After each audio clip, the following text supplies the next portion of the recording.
বিয়ে বাড়ি খাওয়া দাওয়া হয়ে গেছে, এখন বসে আছি। আমি তো খেতে চাইনি, জোর জবরদস্তি একটা কোল্ড ড্রিঙ্কস কিনে দিল। দেখতে পাচ্ছ, এই দেখতে পাচ্ছ, এত জোর করলো আমি আর না করতে পারিনি। কি বলো না, একটা কেউ যদি কিছু দেয় সেখানে আর না করা যায় না। এই দেখো এতজন মিলে সবাই মিলে জোর করলো, দেখতে পাচ্ছ। এই দেখো আবার মাথা এটা দিয়ে দিয়েছে, ছিপিটাও ফেলবে না, ওটাও আমাকে দিয়ে দেবে। ঠিক আছে, অত করে দিচ্ছি যেগুলো না বলতে পারছি না, এটা খেয়েই তবে ছাড়বো। ঠিক আছে, তোমাদের সামনে একটু খেয়ে নিই।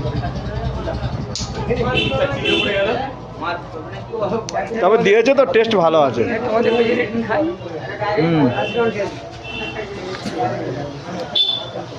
সবাইকে দিয়ে খেতে হয়, কারণ এটা নিয়ম, টাকা খাওয়া ঠিক নয়।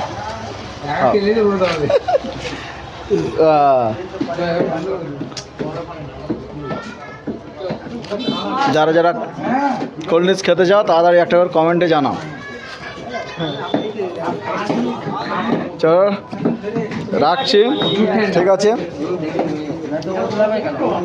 এখন কুশোডাঙ্গাতে আছি।